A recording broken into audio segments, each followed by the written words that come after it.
All right, so we've talked about vertical and horizontal shifts, vertical and horizontal stretches, and reflections. So now that we've talked about all the different pieces, we're going to start looking at more complicated examples where we've got multiple things going on at once.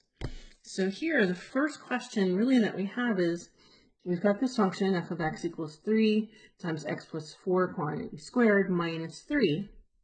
And the question is, well, first off, what is our base function? What is our toolbox function that we're using here?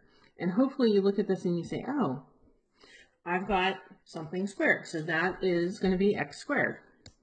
So what does that toolbox function look like? We can do a quick sketch here and then play connect the dots. I'm not very good at that.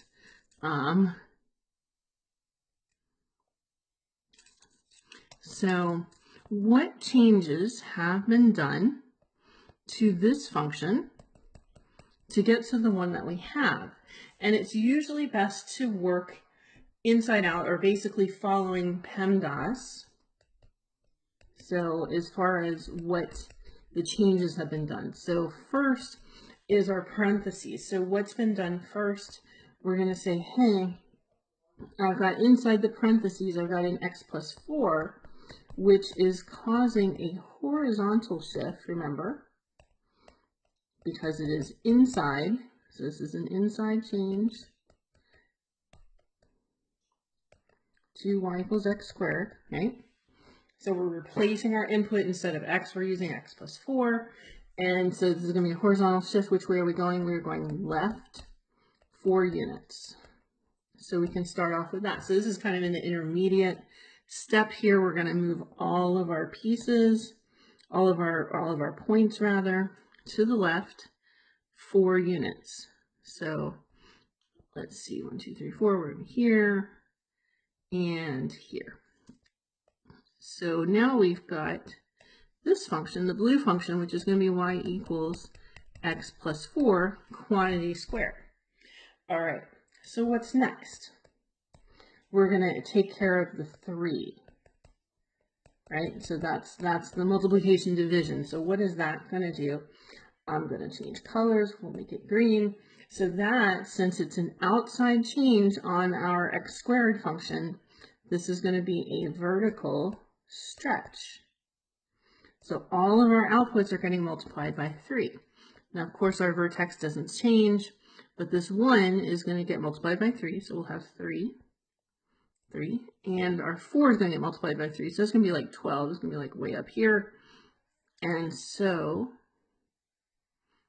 all of a sudden, our parabolas become a lot skinnier, right?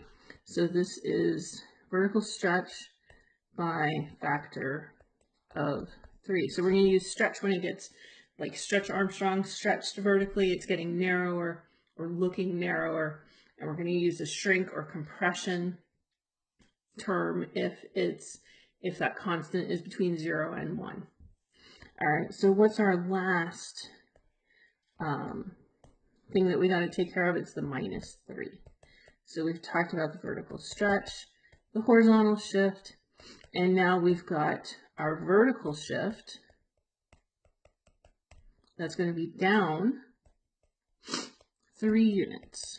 And so we're going to take all the points on the green graph and we're going to just pull them down 3. 1, 2, 3. This one's here. 1, 2, 3. Wait, 1, 2, 3. I'm trying to go too many units. Now we said that this one, let's see, 4 should be 12. We're going to be at about 9, still off the screen. So we're off. So we'll just try to hit the 3 points that we do have. Close enough. And there we go. We'll just do that. And so we'll say, hey, this is our final graph. And we have all the different transformations, right? The shift left 4 units, the stretch vertically by a factor of 3, and the shift down 3 units. Okay, so we'll pause here because the last one was a little long, and we got another example coming up.